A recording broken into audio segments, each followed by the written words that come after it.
नमस्ते दोस्तों, जोहार। मैं निमेश सर, आप सभी का अभिषेक चक्रवर्ती यूट्यूब चैनल में हार्दिक स्वागत करता हूं। दोस्तों, आप लोगों के डिमांड को देखते हुए इस वीडियो के माध्यम से क्लास 12 के कल जो पॉलिटिकल साइंस का एग्जाम होने वाला है 1 मार्च को, इसके लिए मोस्ट वीवीआई इंपॉर्टेंट क्वेश्चंस लेकर आए दोस्तों। ये सारे क्वेश्चंस आपके जैक बोर्ड के फेवरेट क्वेश्चंस है, आपके एग्जाम में एकदम देखने को मिलेंगे। तो जल्द से वीडियो को लाइक करें, जमकर अपने सारे दोस्तों भी शेयर करें। तो चलिए दोस्तों, आज का पहला और इंपॉर्टेंट क्वेश्चन देख सकते हैं। क्या पूछा गया? शीत युद्ध कब शुरू हुआ था? कोल्ड वॉर जो है वो कब शुरू हुआ था? आप सही पता होना चाहिए। 1945 में, 1945 ऑप्शन जो 2 है वो इज द करेक्ट आंसर। याद रखिएगा 1945। अगर ऑप्शन में 1945 ना मिले तो आप लोग टिक करके आइएगा। द्वितीय विश्व युद्ध के बाद, याद रखिएगा द्वितीय विश्व युद्ध जो सेकंड वर्ल्ड वॉर है वो 1939 में स्टार्ट हुई थी और 1945 तक चली थी। ठीक उसी के बाद कोल्ड वॉर स्टार्ट हुआ था, यानी 1945 में। तो ऑप्शन जो 2 है वो करेक्ट आंसर। याद रखिएगा दोस्तों, शीत युद्ध यानी आप सभी समझ सकते हैं, शीत यानी ठंडा यानी कोल्ड, ठीक है। यानी इस युद्ध में किसी टाइप का जो है गर्मी वाला माहौल देखने को नहीं मिला, जैसे मार काट युद्ध वगैरह देखने को नहीं मिला। बस दो गुटों के बीच में तनाव देखने को मिला। याद रखिएगा, शीत युद्ध उस स्थिति का नाम है जिसमें देशों के बीच तनाव और संघर्ष देखने को तो मिलती है, लेकिन यह तनाव और संघर्ष कभी भी युद्ध का रूप नहीं लेती है, ना ही रक्तपात का रूप देखने को मिलती है, ठीक है। तो शीत युद्ध ये शुरू हुआ था 1945 में, खत्म हुआ 1991 में। कर लीजिएगा। आगे बढ़ते हम लोग क्वेश्चन 2 की ओर। अप्रैल 1949 में निम्नलिखित में से कौन सा संगठन बनाया गया था? अप्रैल 1949 में कौन सा ऑर्गेनाइजेशन बनाया गया? दोस्तों आप सही पता होना चाहिए, नाटो बनाया गया था। नाटो, NATO, नाटो बनाया गया था, ठीक है। यानी नॉर्थ अटलांटिक ट्रीटी ऑर्गेनाइजेशन बनाया गया था 4 अप्रैल 1949 को। याद कर लीजिएगा। और उस टाइम जो है संस्थापक देशों की संख्या कितनी थी? जिस टाइम नाटो बना था उस टाइम संस्थापक देश कितने थे? आप सही पता होना चाहिए, 12 देश शामिल थे, ठीक है। कितने देश शामिल थे जब नाटो बना था? 12 देश था, ठीक है। अभी नाटो में वर्तमान में कितने देश शामिल है? 32। याद रखिएगा 32 है। अभी कितना है? 32 है। ये सब याद कर लीजिएगा, ठीक है। यानी पश्चिमी गठबंधन ने स्वयं को एक संगठन के रूप दिया था जिसे नाटो के नाम से जाना जाता है। इसकी स्थापना अप्रैल 1949 में की गई थी, जिसमें उस समय यानी स्थापना के समय 12 देश शामिल थे। दोस्तों, इस संगठन ने घोषणा करके रखी थी कि अगर इन देशों में किसी एक पर भी हमला होता है तो उस संगठन में शामिल हर देश एक दूसरे की मदद करेगा। कर लीजिएगा। आगे बढ़ते हम लोग क्वेश्चन नंबर 3 की ओर। क्या पूछा गया है? द्विध्रुवीय विश्व में पूर्वी गठबंधन का नेतृत्व किसने किया? ठीक है, द्विध्रुवीय में पूर्वी गठबंधन, 2 टाइप का ध्रुव था, एक पूर्वी गठबंधन एक पश्चिमी गठबंधन। यहां पे क्वेश्चन पूछा गया पूर्वी गठबंधन का नेतृत्व किसने किया था? तो आप सही पता होना चाहिए, पूर्वी गठबंधन का नेतृत्व किया था सोवियत यूनियन यानी सोवियत संघ ने। ऑप्शन जो 3 है वो करेक्ट आंसर है। ये किस विचारधारा से प्रेरित था? ये था साम्यवादी यानी समाजवादी, ठीक है। ये लोग का जो एक गुट बनाया था उसका नाम था वार्सा पैक्ट यानी वार्सा संधि। और नाटो जो है, नाटो वो पश्चिमी गठबंधन था, ठीक है। पूर्वी गठबंधन का नाम जो है आप सही पता है वार्सा पैक्ट, जो सोवियत संघ लीड रोल कर रहे थे। और नाटो जो है वो पश्चिमी गठबंधन नेतृत्व कर रहे थे, यानी संयुक्त राज्य अमेरिका है उसका लीड रोल कर रहा था, जो पूंजीवादी था, ठीक है। आगे बढ़ते हम लोग क्वेश्चन 4 की ओर। बर्लिन की दीवार कब खड़ी की गई थी? ये क्वेश्चन बार बार पूछा जाता है जैक बोर्ड में कि बर्लिन की दीवार कब खड़ी की गई थी, कब गिराई गई थी। तो बर्लिन की दीवार कब खड़ी की गई थी दोस्तों? 1961 में। ऑप्शन जो 4 है वो करेक्ट आंसर है। दोस्तों, बर्लिन की दीवार पूंजीवादी दुनिया और साम्यवादी दुनिया के बीच विभाजन का प्रतीक था, ठीक है। यानी एक तरफ था पूंजीवादी, एक तरफ था साम्यवादी, इन दोनों के बीच में एक दीवार थी जिस दीवार का नाम था बर्लिन का दीवार। याद रखिएगा, क्या? बर्लिन की दीवार। चलिए आगे बढ़ते हैं हम लोग नेक्स्ट क्वेश्चन की ओर। क्वेश्चन 5, पहला गुट निरपेक्ष सम्मेलन कहां हुआ? दोस्तों, पहला जो है गुट निरपेक्ष सम्मेलन, ठीक है, नॉन अलाइंग मूवमेंट, ठीक है। याद रखिएगा नेम। तो पहला गुट निरपेक्ष सम्मेलन कहां हुआ था? आप सही पता होना चाहिए, बेलग्रेड में हुआ था। कहां हुआ दोस्तों? बेलग्रेड में हुआ था। ऑप्शन जो 1 है वो करेक्ट आंसर है। दोस्तों, पहला गुट निरपेक्ष शिखर सम्मेलन 1961 में। कब? 1961 में बेलग्रेड में हुआ था। क्लियर। आगे बढ़ते हैं हम लोग नेक्स्ट क्वेश्चन की ओर। क्वेश्चन नंबर 6 देख सकते हैं दोस्तों, क्या पूछा गया? किस देश ने नाटो में अमेरिकी नेतृत्व का विरोध किया था? ठीक है, यानी नाटो का जो नेतृत्व कर रहा था वो अमेरिका कर रहा था, तो किस देश ने इसका विरोध किया था? फ्रांस ने। किसने? फ्रांस ने इसका विरोध किया था। और एक बात याद रखिएगा, भारत जो है वो नाटो का सदस्य नहीं है। चलिए आगे बढ़ते हैं हम लोग नेक्स्ट क्वेश्चन की ओर। क्वेश्चन 7 बहुत ही इंपॉर्टेंट क्वेश्चन है। बोल्शेविक क्रांति चाहे रूसी क्रांति, ये सब क्वेश्चन पूछा जाता है। बोल्शेविक क्रांति कहां हुई थी, कब हुई थी? आप सही पता होना चाहिए, रूस में हुई थी। कब? कहां हुई थी? रूस में। अगर कब पूछा तो 1917 होता। क्या होता? 1917। याद रखिएगा दोस्तों, 1917 में रूस में लेनिन के नेतृत्व में, किनके नेतृत्व में? लेनिन के नेतृत्व में बोल्शेविक क्रांति हुई थी। जिसके फलस्वरूप रूस एक समाजवादी सोवियत गणतंत्र बन गया था। ठीक है, चलिए क्वेश्चन 8 आप लोग देख सकते हैं। 1917 में रूस में समाजवादी गणराज्य की स्थापना किसने की थी? लेनिन ने की थी। किसने की थी? लेनिन ने की थी। ऑप्शन जो 2 है वो करेक्ट आंसर। मैंने अभी समझाया कि 1917 में रूस में लेनिन के नेतृत्व में बोल्शेविक क्रांति हुई थी, रूसी क्रांति हुई थी, जिसके फलस्वरूप रूस क्या बना था? एक समाजवादी गणराज्य के रूप में जो है गणतंत्र बन गया था, स्वतंत्र बन गया था। ठीक है, आगे बढ़ते हैं नेक्स्ट क्वेश्चन की ओर। क्वेश्चन नंबर 8 हो गया। क्वेश्चन 9 बढ़ेंगे हम लोग। क्वेश्चन 9 बहुत ही इंपॉर्टेंट क्वेश्चन है। ग्लासनोस्ट और पेरेस्ट्राइका के नियम किसने दिए थे? याद रखिए इसका जो करेक्ट आंसर होगा ऑप्शन नंबर 4 मिखाइल गोर्बाचेव। ठीक है, मिखाइल गोर्बाचेव सोवियत संघ के अंतिम राष्ट्रपति थे। इन्हीं के टाइम में सोवियत संघ का विघटन हुआ था। ठीक है, याद रखिएगा। आगे बढ़ते हैं क्वेश्चन 10 की ओर। सोवियत संघ का विघटन कब हुआ था? सोवियत संघ का विघटन हुआ था 1991 में, यानी ऑप्शन जो 4 है वो करेक्ट आंसर है। याद रखिएगा option 4 1991 is the correct answer. आगे बढ़ते हैं क्वेश्चन 11 की ओर। तस्कंद किस देश की राजधानी है दोस्तों? तस्कंद जो है वो उज्बेकिस्तान की राजधानी है। ठीक है, किसकी कैपिटल है? उज्बेकिस्तान की। आगे बढ़ते हैं क्वेश्चन 12 की ओर। परमाणु अप्रसार संधि पर किस देश ने हस्ताक्षर नहीं किया था? तो इसका जो करेक्ट आंसर दोस्तों, ये बहुत बार जैक की तरफ से पूछा गया है, भारत। ठीक है, भारत जो है वो परमाणु अप्रसार संधि पर हस्ताक्षर नहीं किया था। आगे बढ़ते हैं नेक्स्ट क्वेश्चन की ओर। क्वेश्चन 13 किस देश ने 2003 में संयुक्त राष्ट्र संघ की उपेक्षा करके इराक पर अटैक किया था, आक्रमण किया था? इसका करेक्ट आंसर होगा दोस्तों option number 1 America is the correct answer. ठीक है, चलिए आगे बढ़ते हैं नेक्स्ट क्वेश्चन की ओर। क्वेश्चन 14 1996 ईस्वी में तालिबान ने किस देश में अपना शासन स्थापित कर लिया था? अफगानिस्तान में। ऑप्शन जो 4 है वो करेक्ट आंसर है। आगे बढ़ेंगे नेक्स्ट क्वेश्चन की दोस्तों। क्वेश्चन नंबर 15 बहुत ही इंपॉर्टेंट क्वेश्चन है, ऑपरेशन डेजर्ट स्टॉर्म। ठीक है, ये क्वेश्चन करके जाइएगा। Operation Desert Storm, Operation Blue Star, ये सब क्वेश्चन ऑपरेशन जीतने वाले हैं, ये सब क्वेश्चन करके जाना है। ऑपरेशन डेजर्ट स्टॉर्म किससे संबंधित था दोस्तों? प्रथम खाड़ी युद्ध से, फर्स्ट गुल्फ वार से। ठीक है, ऑप्शन जो 1 है वो करेक्ट आंसर है। आगे बढ़ते हैं क्वेश्चन 16 की ओर। कुवैत पर किस राज्य ने अवैध कब्जा कर लिया था? कुवैत पर इराक ने। किसने? इराक ने कब्जा कर लिया था। ऑप्शन जो 1 है वो करेक्ट आंसर है। 1990 में इराक ने कुवैत पर अटैक किया और कुवैत पर कब्जा कर लिया था। ठीक है, ये करके जाना। ठीक है, और किसने मुक्त कराया था? अमेरिका ने। ठीक है, किसने मुक्त कराया था? अमेरिका जो है दोस्तों पूरी दुनिया को अपना ताकत दिखाना चाहता था उस टाइम, उसे एक अच्छा अवसर मिल गया था ना, और उसने इराक पर अटैक किया और कुवैत को इराक के नियंत्रण से मुक्त करा लिया। ठीक है, हीरो कौन बन गया? अमेरिका। आगे बढ़ते हैं क्वेश्चन 17 की ओर। क्वेश्चन 17 देख सकते हैं, साम्यवादी चीन का उदय कब हुआ? तो 1949 में हुआ। Option 1 is the correct answer. आगे बढ़ते हैं क्वेश्चन 18 खुले द्वार की नीति यानी ओपन डोर पॉलिसी, इसको किसने अपनाया था दोस्तों? ओपन डोर पॉलिसी को किसने अपनाया था? याद रखिए इसका जो करेक्ट आंसर है चीन। Option 2 is the correct answer. याद रखिएगा दोस्तों 1978 में। कब? 1978 में, 1978 में दिसंबर में देंग सियाओपिंग ने ओपन डोर पॉलिसी, जिसे मुक्त द्वार की नीति या फिर खुले द्वार की नीति के नाम से भी जाना जाता है, इस नीति को अपनाई थी। इसके बाद अगले कुछ वर्षों में चीन जो है एक बड़ी आर्थिक ताकत के रूप में उभर कर सामने आई थी। ठीक है, आगे बढ़ते हैं नेक्स्ट क्वेश्चन की ओर। क्वेश्चन 19 यूरोपीय संघ की स्थापना कब हुई थी दोस्तों?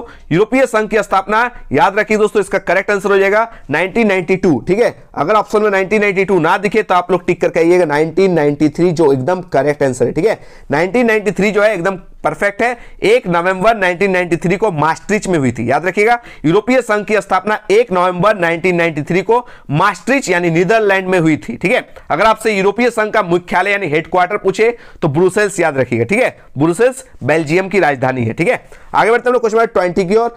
यूरोपीय संघ की मुद्रा क्या है? यूरोपीय संघ की जो मुद्रा है वो क्या है दोस्तों? यूरो। क्या? Euro. Option 3 is the correct answer. इसको करके जाना है। आगे बढ़ते हैं क्वेश्चन 21 की ओर। कौन आसियान का सदस्य नहीं है? ठीक है, इससे पहले मैंने ऑलरेडी टॉप 50 क्वेश्चंस को जो है अपलोड किया। ठीक है, top 50 questions most VBI questions है, जिसमें 100 प्लस क्वेश्चंस मिलेंगे। ठीक है, आप लोग देख लीजिएगा जो भी नहीं देखे, पूरा डिटेल में एक एक क्वेश्चन को वेल एक्सप्लेनेशन के साथ मैंने उस वीडियो में समझाया है, तो उस वीडियो को देख लीजिएगा। टॉप 50 क्वेश्चंस है, लेकिन उसमें 100 प्लस क्वेश्चन मैंने समझाया है, तो उसको देख लीजिएगा। ठीक है, क्वेश्चन 21 में क्या पूछा गया? कौन आसियान का सदस्य नहीं है? आसियान के बारे में डिटेल मैंने उस वीडियो में बताया। ठीक है, इसका करेक्ट आंसर होगा श्रीलंका। ठीक है, आसियान के जितने भी संस्थापक देश है, आसियान की स्थापना कब हुई, उस वीडियो को देख लीजिएगा, आपका कांसेप्ट क्लियर हो जाएगा। Option 2 is the correct answer. अभी हम लोग क्विक रिवीजन कर रहे हैं। क्वेश्चन 22 देख सकते हैं, एशिया का वो कौन सा देश है जो अकेले G8 यानी ग्रुप ऑफ 8 का जो है सदस्य है? इसका करेक्ट आंसर क्या हो जाएगा दोस्तों? याद रखिएगा option number 4 is the correct answer, Japan.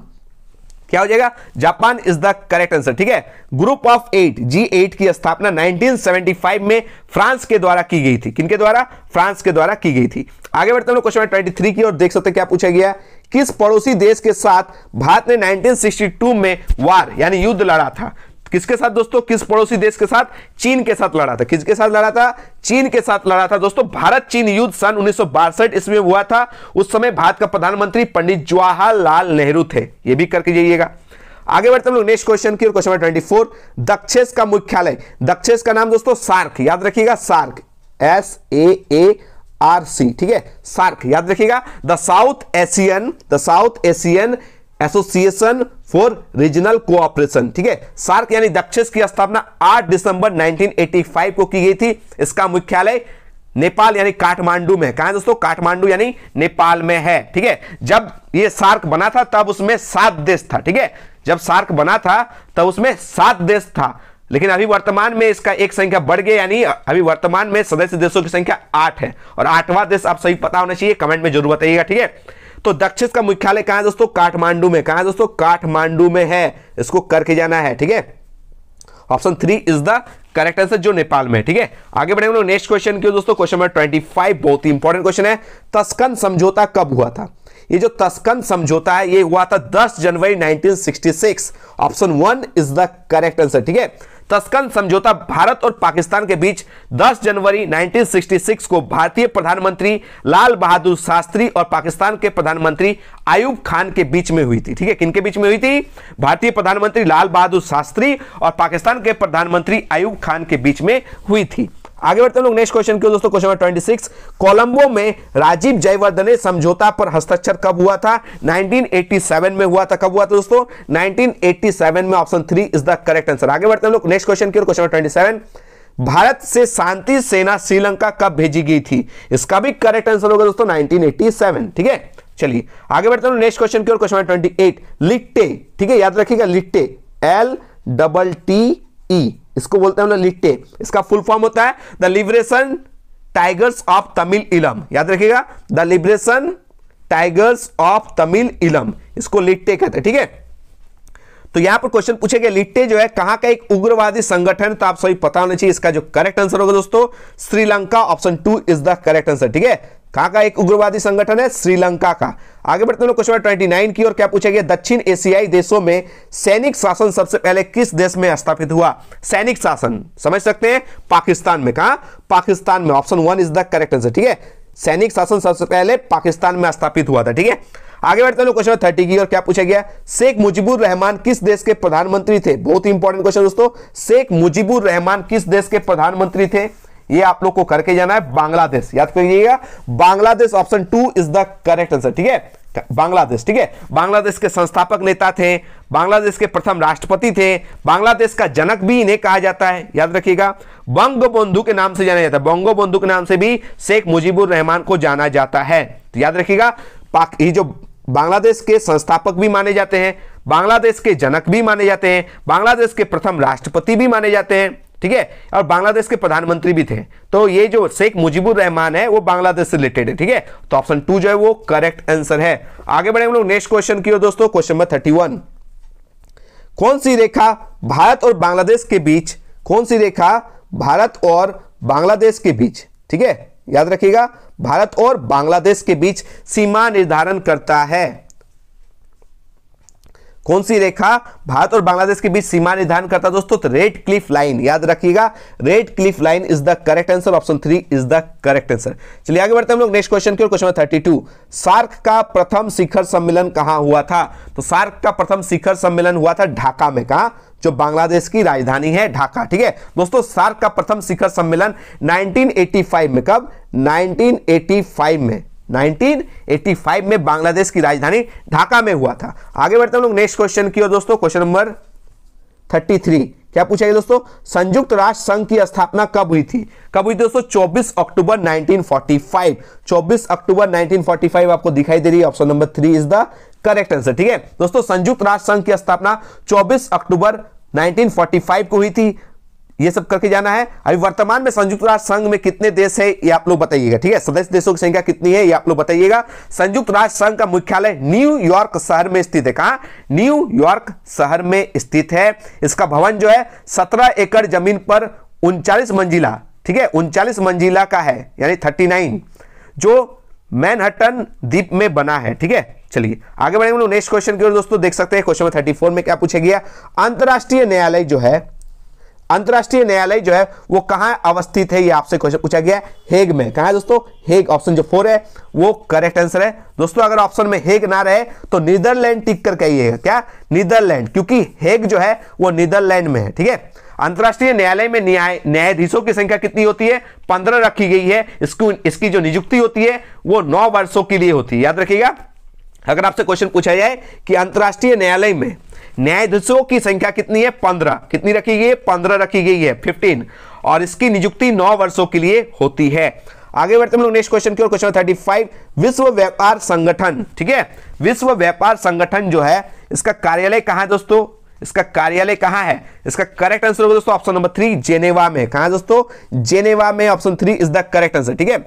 World trade organisation कहा जाता है विश्व व्यापार संगठन को, इंग्लिश में वर्ल्ड ट्रेड ऑर्गेनाइजेशन कहा जाता है। इसको हम लोग WTO के नाम से भी जानते हैं। इसकी स्थापना 1 जनवरी 1955 में हुई थी।